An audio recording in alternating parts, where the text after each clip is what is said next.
The broadcast is now starting. All attendees are in listen-only mode. Hello, everyone. This is Vivian Silva from OER Weather Program Office, and welcome to the Week 3 for S2S Webinar Series. And today we have Dongmin Kim from NOAA AOML. He's going to be talking about a seasonal probabilistic forecast system for your U.S. regional precipitation based on the tropical Pacific and Atlantic SSTAs. And will be followed by John Gottschalck from the NOAA Climate Prediction Center. And John will be talking about the development, evaluation, and applications of CPC Week 2 to 4 excessive heat forecast 2 and services. So before we start, I just want to provide some reminder. If you'd like to receive notification about this webinar on a monthly basis, you can just come to our webpage, and here you can subscribe.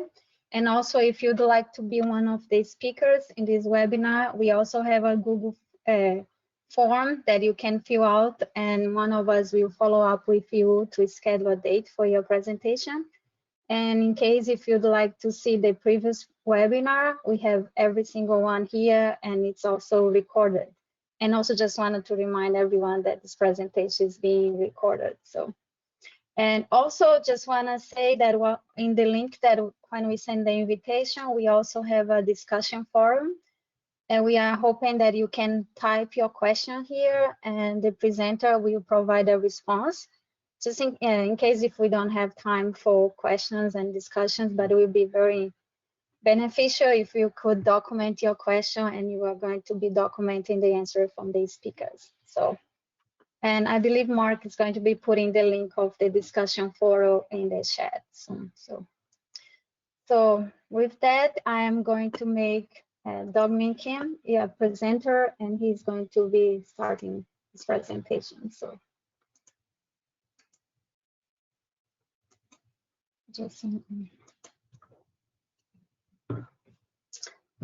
Dongmin, you can take over. Okay, thank you, Vivian.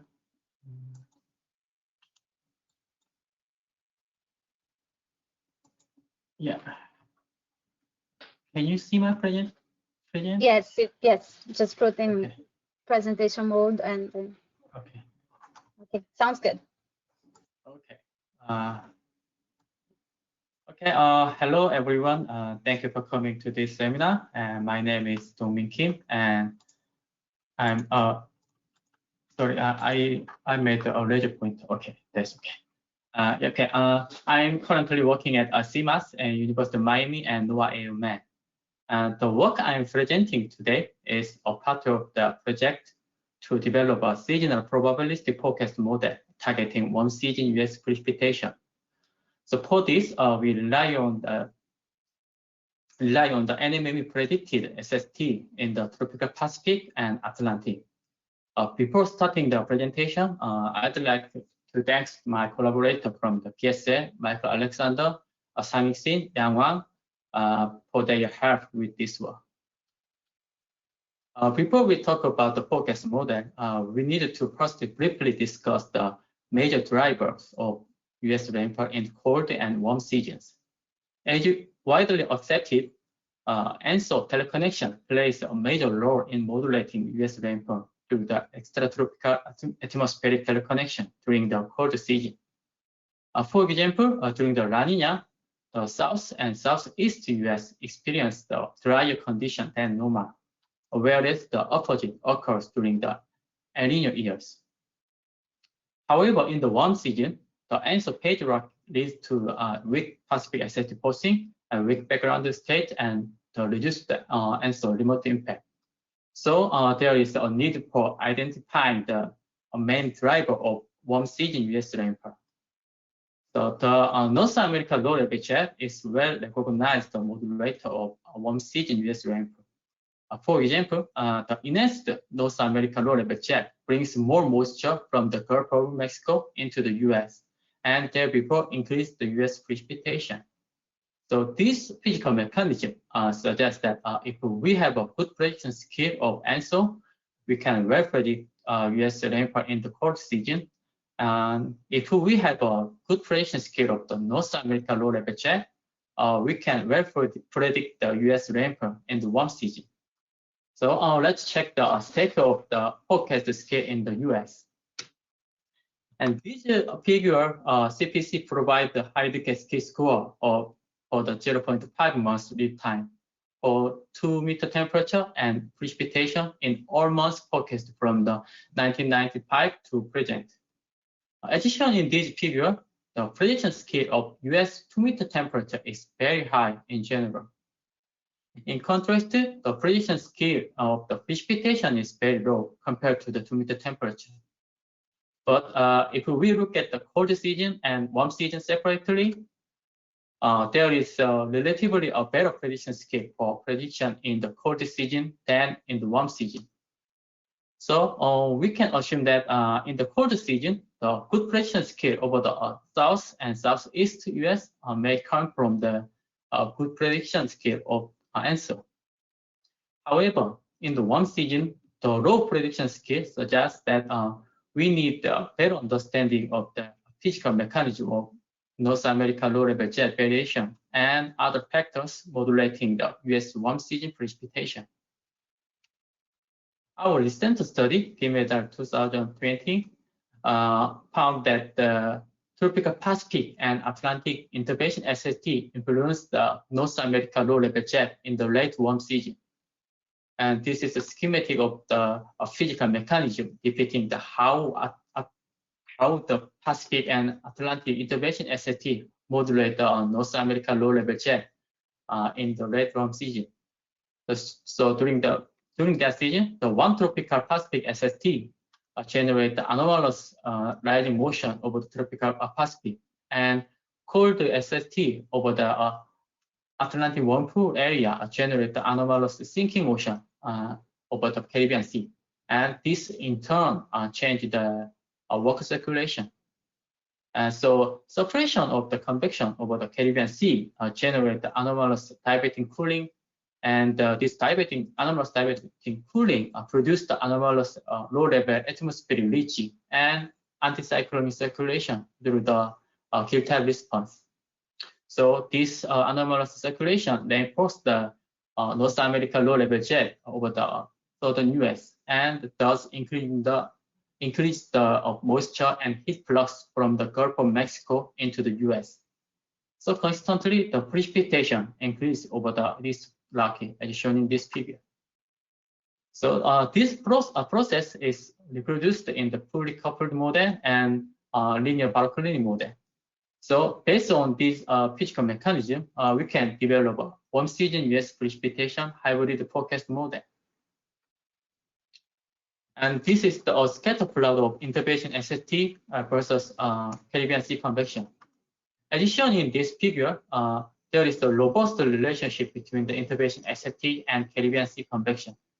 Therefore, to develop a hybrid model, we use the NMME predicted intervention SST, which are defined by the tropical Pacific minus tropical Atlantic SST, as shown in this figure, instead of the Caribbean Sea convection.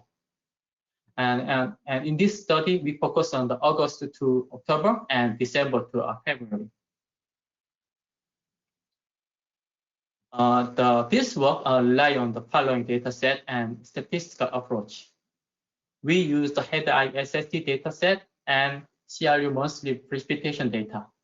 We also use the 7 NMMA SST to develop the forecast model. And we focus on the 3 months average forecast.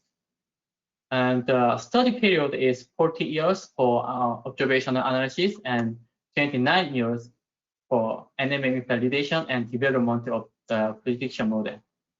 And all data are trended to minimize anthropogenic global warming signal. Okay, first of all, we'll check how NMME will predict seasonal US precipitation. And in this slide, we only focus on the South US because the high decay score of CPC forecast is high in that area. And during the cold season, the NMME has a good prediction scale for precipitation with a correlation coefficients of about 0.7.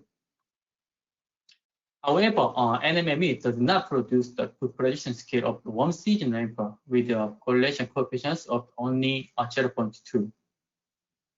So dynamic forecast help skillfully predict warm season US precipitation.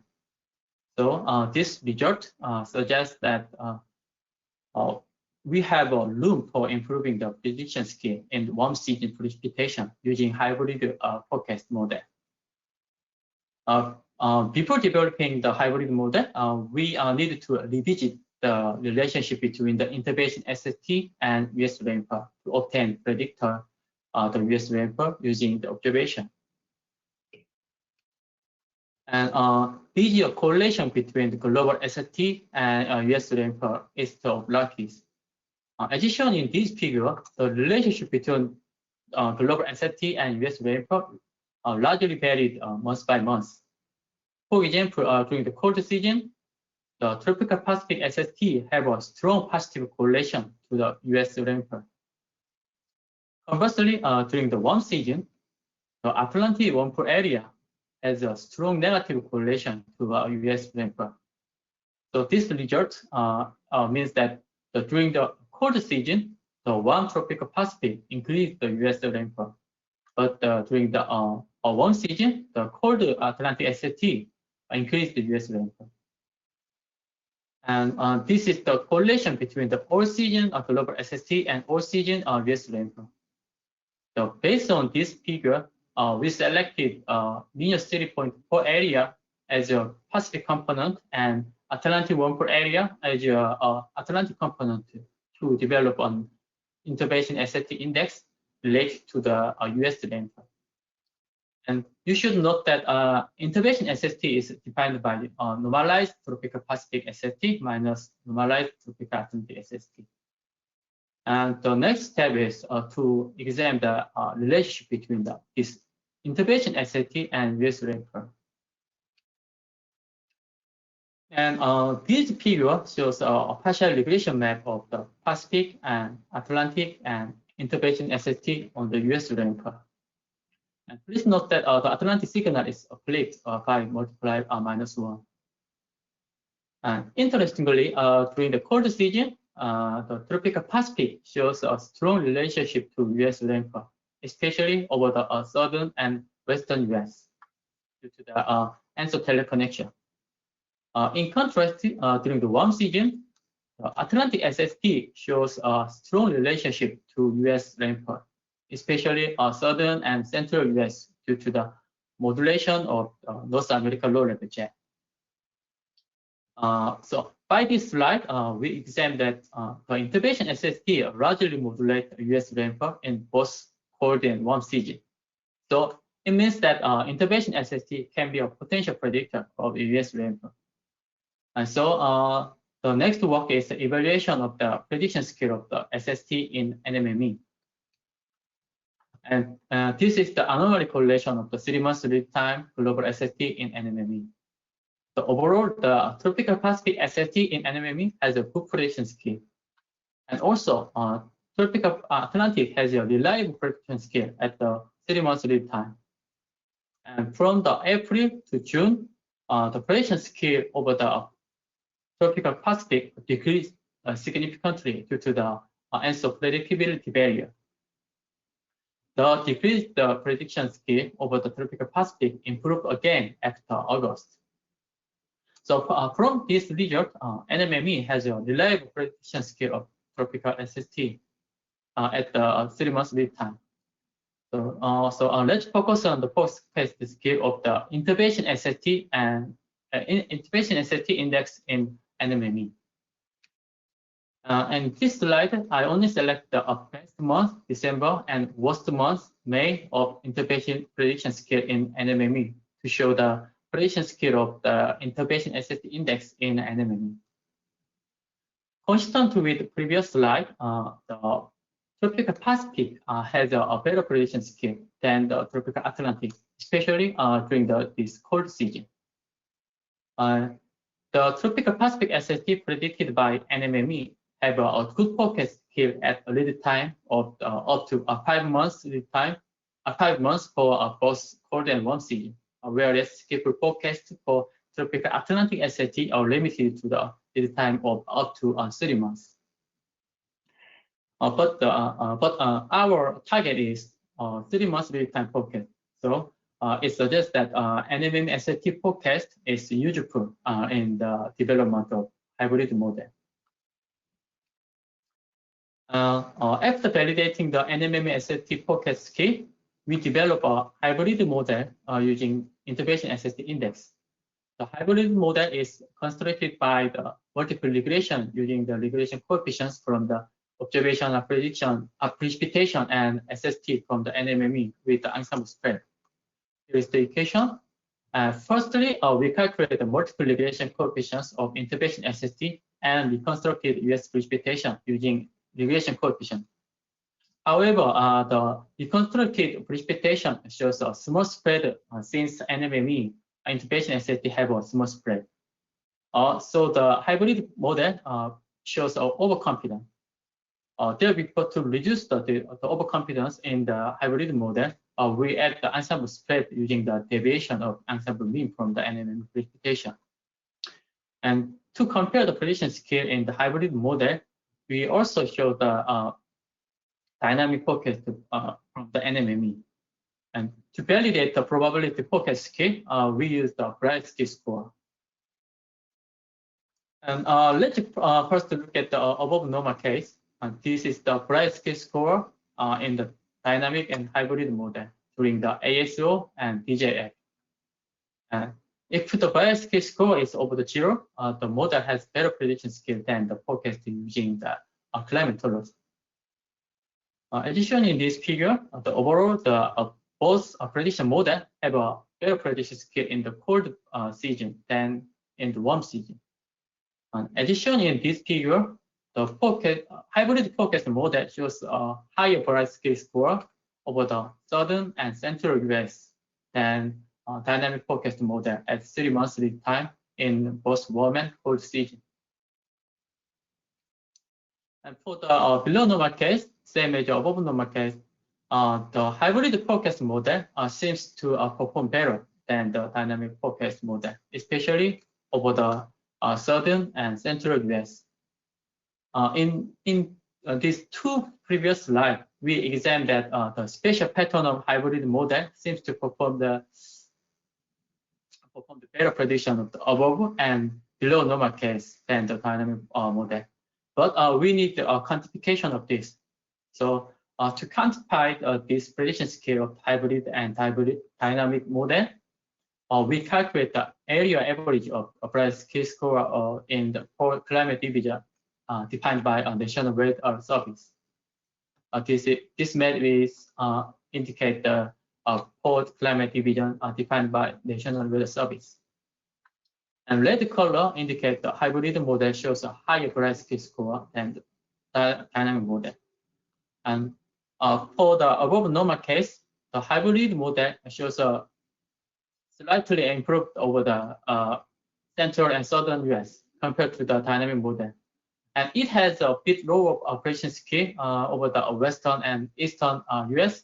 However, it is comparable to dynamic forecasts. In the below normal case, the hybrid model has an improvement over the southern and western US in ASO season. However, it shows a remarkable improvement for the DJF season prediction scale in the all corners. So in summary, the hybrid model improved prediction scale of precipitation over the central and southern US in both warm and cold season. And let's move to check the prediction scale of extreme years in hybrid and dynamic model. And it is important to assess whether the hybrid model shows improvement in representation of extreme rainfall event over the dynamic model forecast. And so to check the performance of predicting the extreme years, we selected months in dry and wet years in historical data set. For example, as shown in this graph, in November 1983, U.S. corners was under wet condition. In contrast, in November 1999, the U.S. corners experienced a very dry condition. So we validate the probabilistic forecast map of these two certain times to check the performance of forecasting extreme case in the hybrid model and dynamic model. And same as the cold season, we also choose the wet and dry year in the warm season to validate the hybrid model. And in this analysis, we follow the probabilistic table provided by the CPC, which is combined with the above, near, below normal condition to determine the probabilistic forecast. This is the result. In the November 1983, the corners experienced wet condition except for the Texas. The dynamic forecast model failed to predict such condition over the western US. On the other hand, the hybrid model will capture the overall wet condition over the corners. In November 1999, a very dry condition appeared over the corners. And both dynamic and hybrid model predict this dry condition well. And let's check the warm season extreme years. In August 2008, the central US was under a very wet condition, but dynamic model predict the dry condition all of the corners. On the other hand, the hybrid model successfully predict the wet condition over the southern US. In August 2000, a dry condition prevailed over the southern and central US, and a wet condition in eastern US. The dynamic model predict the dry condition over the entire corners. The hybrid model failed to capture the dry condition over the part of southern US, but it captured the dry condition over the central US. And also, the hybrid model will predict the wet condition over the eastern US. So, overall, the hybrid model seems to perform better at predicting extreme years of US rainfall than the dynamic model in our region. And here is the summary of my presentation today. The prediction scale of cold season US precipitation is relatively reliable in NMME forecast, especially southern US, whereas the prediction scale of the warm season US precipitation is very low. So we develop a hybrid forecast model for US rainfall, targeting the warm season based on Pacific and Atlantic intervention SST index derived from the NMME. And the hybrid model seems to perform better than the dynamic forecast model, especially in the warm season. Also, the hybrid model shows a potential for better predicting extreme year than the dynamic forecast model. Thank you very much for your attention. Okay, thank you, Dongmin. So I'm just going to show my screen that I think that is a question for you in the discussion forum. And the first question, everybody can, I think you can see my screen, but someone asking, have you checked if the difference from dynamic and hybrid model are significant above and below normal? That's a great question, but I haven't seen the significant level test in the both dynamic and hybrid model. So we have a plan to do the significant test and other probabilistic forecast scheme such as the IPSS. Okay, thank you. And just for everybody, someone put a comment about the recent paper that might be interested. So if you want to take a look later, and thank you, whoever put that comment there. So. Okay, so let's just move on, and I'm going to make John Gottschalck presenter. Just a quick minute. John, you can take over. Okay, can you hear me okay? Yes, I can.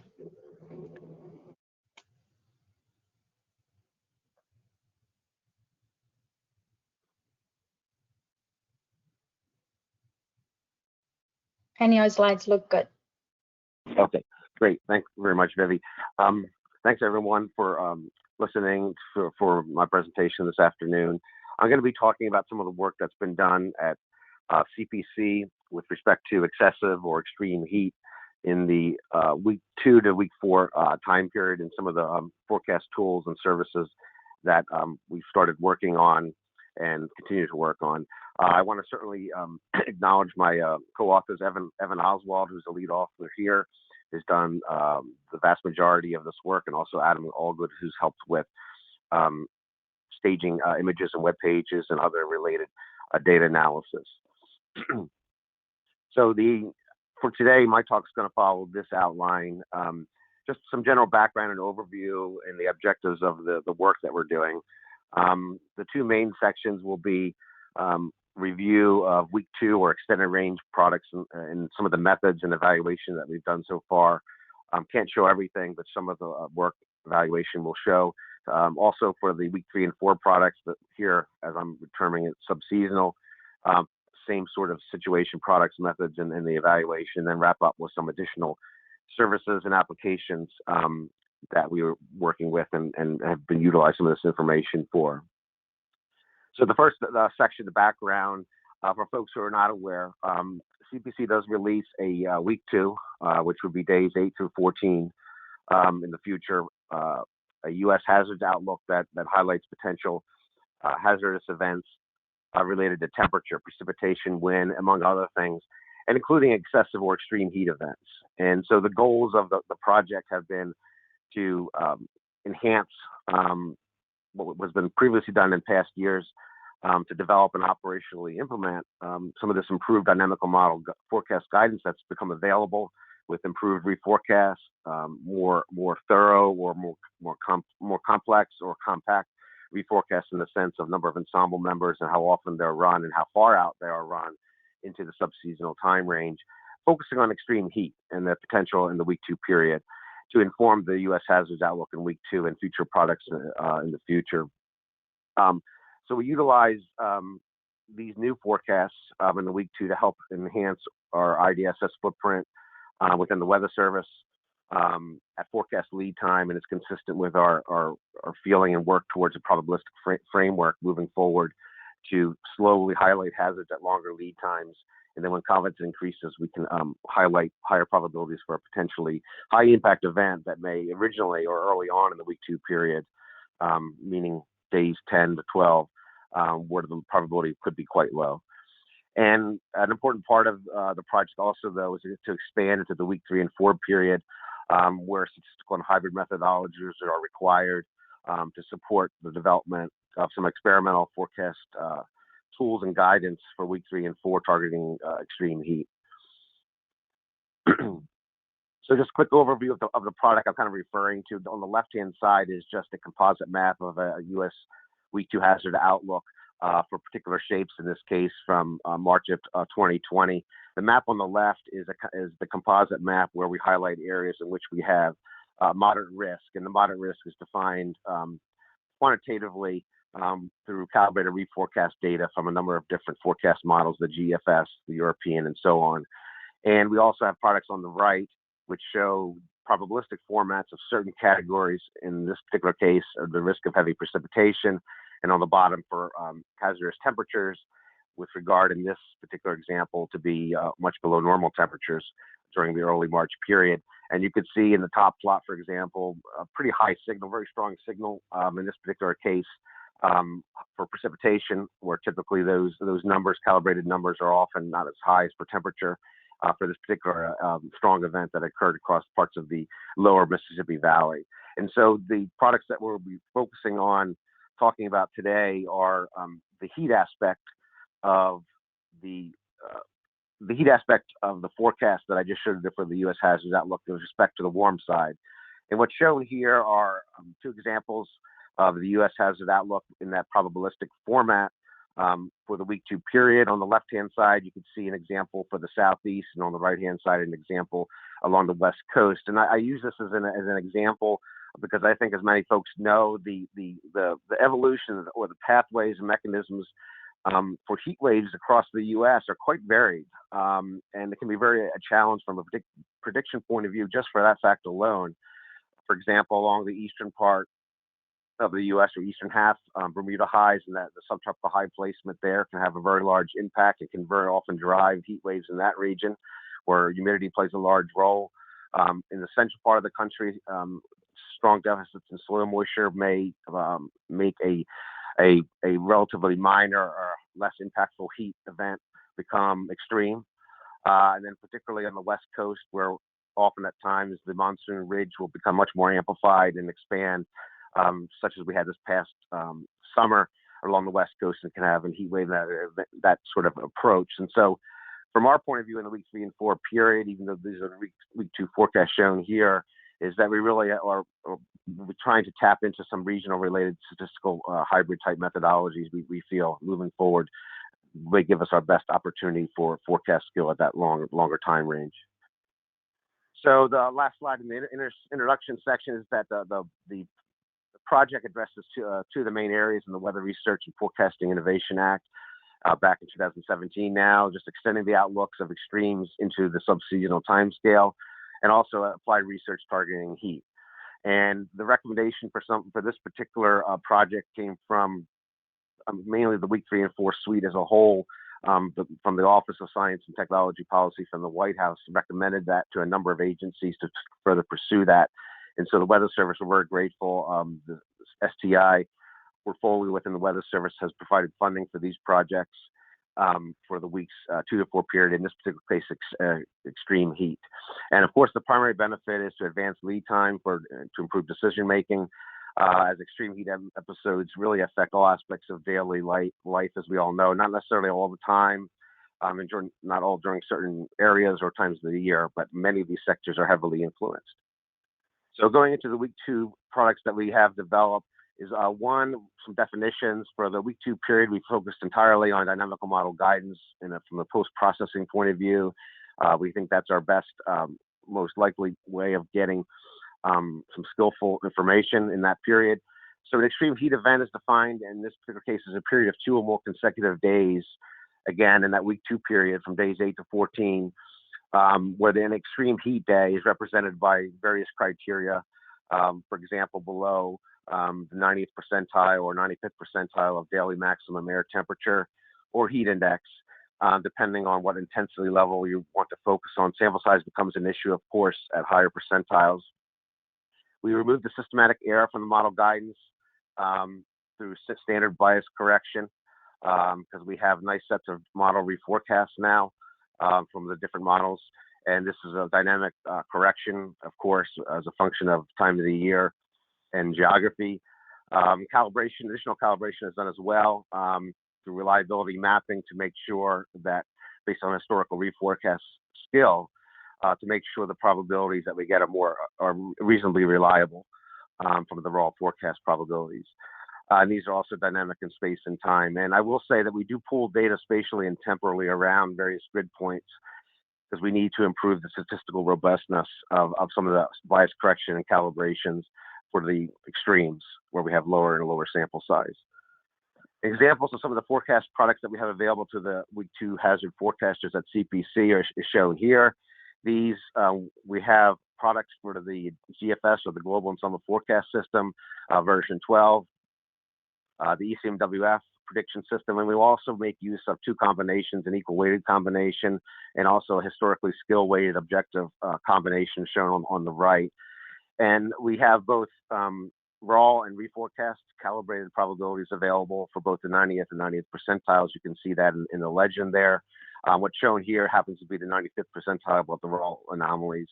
And so we're trying to use the independent information from both models with the product on the right, where certain models may do better during certain areas and certain times of the year.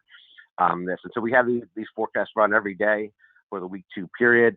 We're able to provide the forecaster the start date within the week 2 period and the end date, and therefore the duration, given the extreme heat day criteria that I mentioned earlier. Additional products to help the forecaster are shown here. For example, probabilities on the top row of exceeding various heat index thresholds for the models, and also the combinations on the right column, as well as the maximum heat index temperatures for 1 day, 2 day, and 3 day periods for the same models in combination there on the right. This is to give the forecaster a little bit more context of what they're actually dealing with respect to thresholds. For example, 105 degrees Fahrenheit heat index in many areas, many WFOs is a potential trip for any advisory criteria and so on. Not always, but sometimes. And so this helps the forecaster get a gauge on, in a text discussion, what the actual values may be. And so these are available as well to the forecaster each day. As far as forecast skill, I want to spend a little bit of time here. On the left-hand side is the model, the GFS only, the European only, the equal weighted forecast from the European and GFS, and then that skill weighted option, which is objective based on the reforecast period skill. And there's 2 areas, the overall reforecast period of evaluation and also the summer of 2020 for 2 metrics, the receiver operating characteristic or ROC in the area under the curve of that, which typically ranges from 0 to 1, but it's important to note that 0.5 is really the value in which it's random skill or no skill boundary. And so you really need to be on the upper end of that range to show any skill. And we also use the symmetrical extremal dependence index, or SETI, that some people are familiar with, where it ranges from -1 to +1, which is a perfectly incorrect forecast to a perfectly correct forecast when looking at the positive side. And so in summarizing this table, we have maps of the variations, but this is a summary of the whole CONUS domain. The skill values for the whole recast period are modest at best. They're on the on the order of taking 0.5 as the low point threshold, if you will. They do increase something up close to 0.7 for the skill weighted combination. So skillful, but we still have some ways to go. And again, this is an average of the CONUS, so there's areas that have much more significant or positive skill, if you will, outside of these numbers, but also some that have areas that have less. For the summer of 2020 was not, it's harder, the sample size is low here, but the particular summer, last summer, the skill of this particular set was lower than the reforecast baseline. For the SETI values on the right, similar sort of structure. The point I would note is that these are all skillful, meaning they're positive, greater than 0, with the skill weighted combination the highest for both the reforecast as well as the summer 2020. But again, the scores were lower in 2020. In 2021, the scores were considerably higher than they were for the summer of 2020. I don't show them here yet. So moving into the week 3 and 4 time range for the subseasonal, we are producing products and services for purely the dynamical model forecast guidance as benchmarks to other ways in which we're trying to explore potential predictability of extreme heat in the week 3 and 4 time period, whether they be statistical models themselves alone or hybrids, meaning using dynamical model forecasts of variables and where the forecast scale typically may be higher than, say, for temperature or precipitation locally or regionally, and then downscaling to a way in which those observed temperature and precipitation such that may produce a more reliable forecast or more skillful forecast. The models that we are using currently for the week 3 and 4 period that are experimental internal right now is the CFS, the European Extended Prediction System, and now the recent extended global ensemble forecast system that now extends out past 30 days, which was a really nice advance for us. We were able to include that version 12 this past fiscal year. And so we're in the process of evaluating all of these. The standard bias correction and calibration methods I described earlier were applied similar to the week 2 products for this time scale. And what I want to show over the next 3 slides are a number of products that we're working to develop. And to be honest, we're in the process of trying to figure out the best way to communicate this information to the forecasters and to the general public at some point. So we're trying a number of different ways and different permutations of looking at the information for this particular time period. And I'm going to show some examples over the next 3 slides. And the point I would try to have people take away from that is that we're in the process of kind of reviewing deeper dives of a lot of these, and we want to make sure that we have products that are the most skillful ones that we will be able to provide the forecasters and stakeholders, but also what they also really would like to see and need. And so we're in the process of trying to sort a lot of that out now before we do a deeper dive and then do much more comprehensive evaluation. With that said, what's shown here on this particular slide is an example from the European forecast from last year, actually July 2020, which shows an event, in this case, a probability of a 3-day heat wave in that period, week 3 and 4 period of probabilities in the upper left. And you can see a strong signal, of course, in the Ohio Valley, centered across the Ohio Valley. To the plot below that is the calibrated probabilities for that, as you would expect and would like to see. The probabilities are decreased, but you can still see in this particular case across the Ohio Valley, those probabilities still range on the order of greater than 30%, which would be on the order of basically 2 to 3 times likelihood compared to a climatological probability of that occurring. And so that's a pretty strong signal with this particular short-term climate week 3 and 4 paradigm. And on the right-hand side are more deterministic type measures that we're exploring to see how they can be utilized. For example, in the upper right are the number of hot days as we define them, extreme heat days during the week 3 and 4 period. And you can see, of course, out of 14 days, some of those areas in the Ohio Valley range in the 7 or 8, so over a week during that period. This gives you some handle on how pervasive or extended potentially the extreme heat episode could be in this particular area. And below that is the standardized anomaly from the ensemble mean for that week 3 and 4 period. And so you can see that area, some of the standardized anomalies are over 1 to 1.5 sigma. So not a unbelievable event, but still a particularly strong, impactful event nevertheless. Moving to the next slide, other areas that we're looking to explore to get feedback on from our forecasters and stakeholders are other ways to look at this.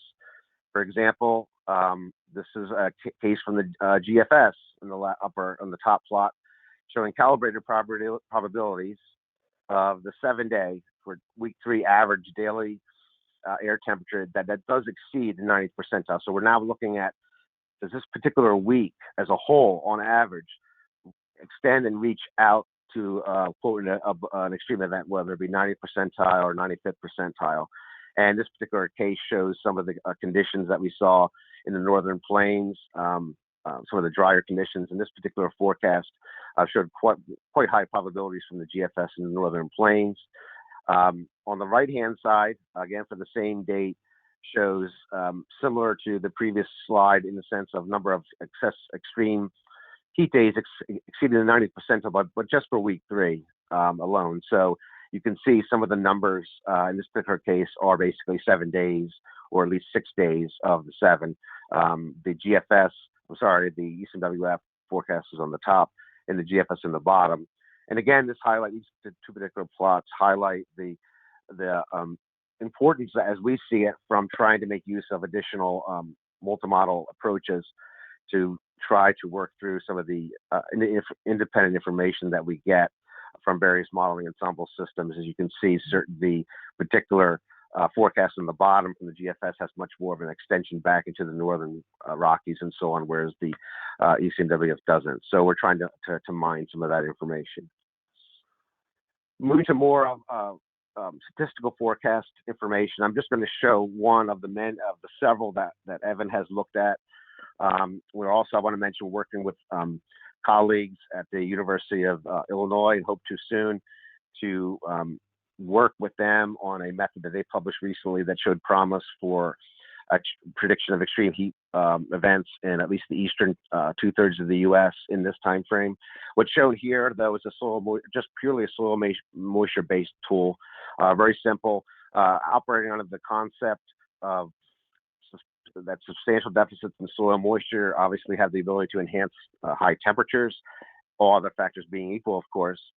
There's a general persistence of soil moisture anomaly or autocorrelation that we know about much more than the atmosphere, of course.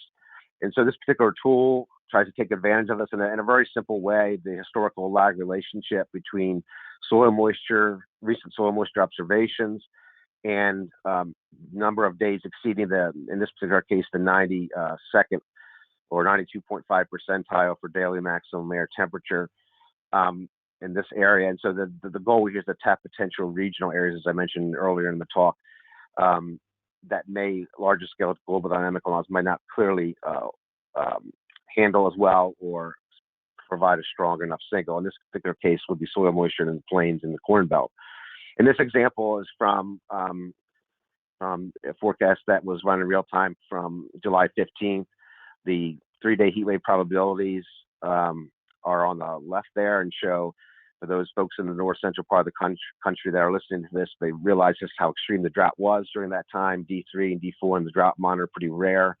So the probability from this perspective alone, the probabilities you can see were very high. And if you glance over on the right-hand plot, which is the departure from the climatological probability for this event, 3-day heat wave, is very high.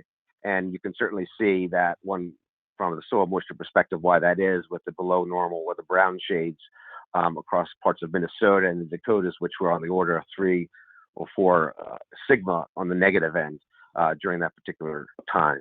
So we use this tool as additional information that we're working on. For the 2021 summer, I'm showing here a forecast scale, actually for the week 3 and 4 period for the predictends that I mentioned previously. Again, where the extreme heat days are 3 or more days defined, as I mentioned, by various thresholds for daily mean temperature. For the CFS, the GFS version 12, the European, and the soil moisture purely statistical empirical model. And again, I show the Rock and the Max SETI. And again, the numbers on the left, it's interesting that they are not bad. They're on the order or slightly below what we saw for week 2 in 2020. So that's a good sign. We have the week 2 scores. I'm just not showing them here.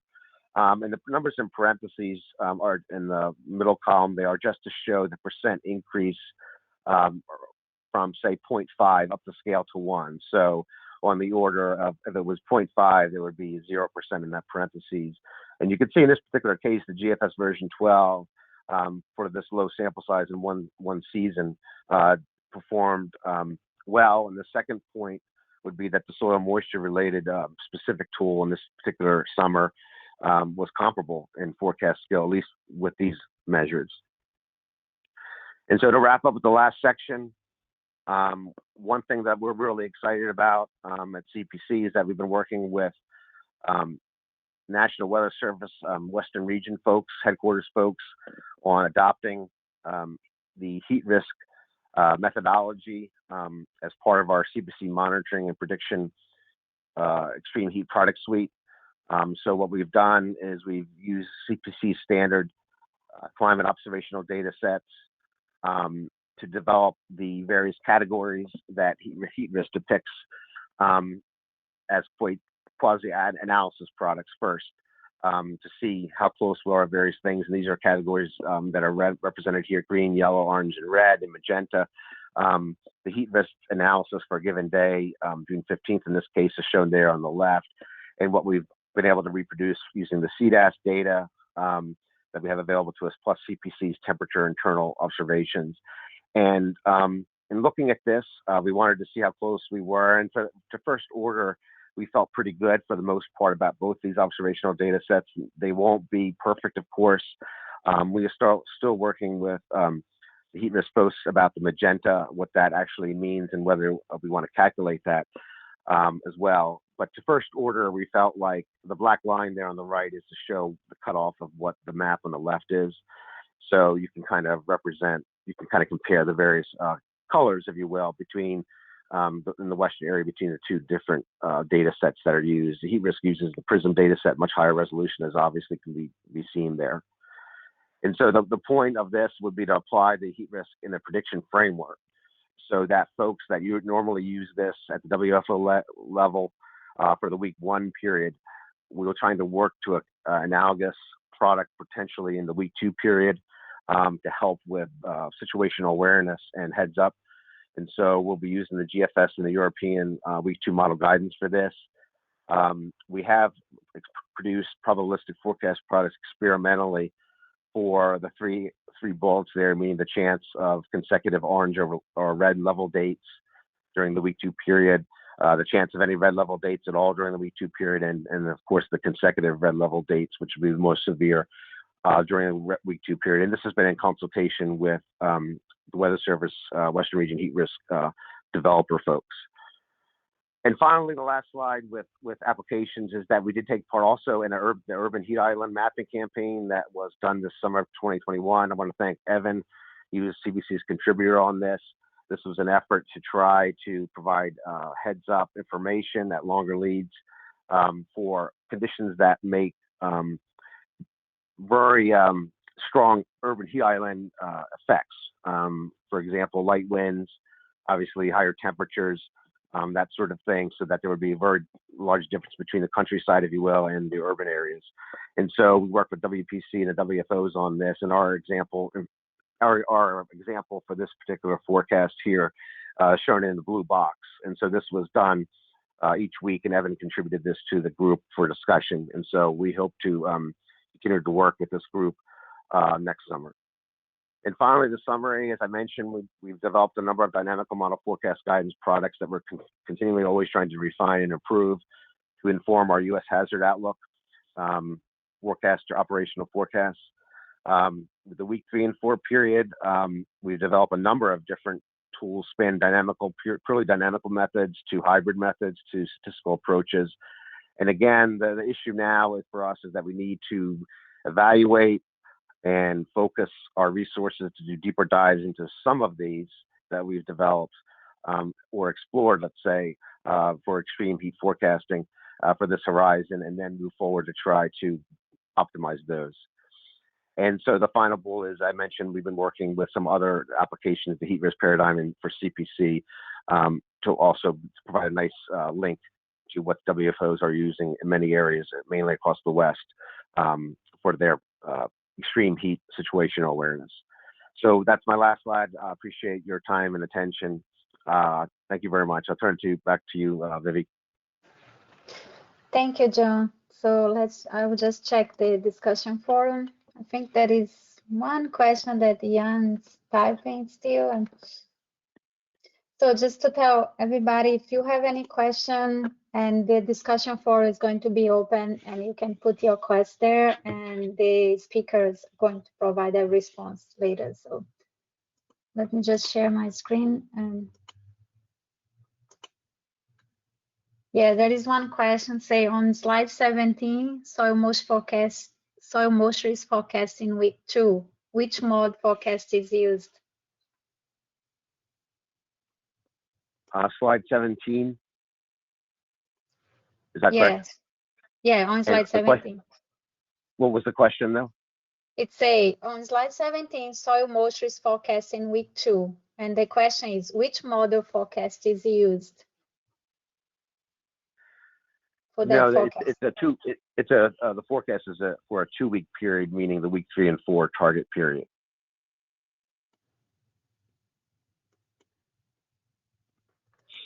I can answer the question offline with Ann.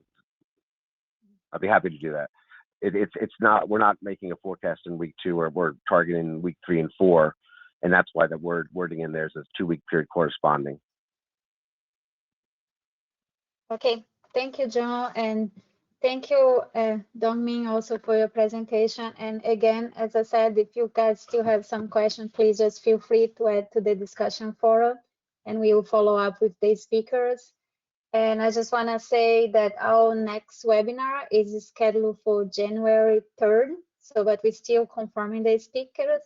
It's like a week after New Year, so we are not exactly sure yet if it's confirmed, but you are going to hear from us by sometimes before Christmas about the webinar. So, okay, with that, thank you all our speakers, and I wish you all a happy New Year.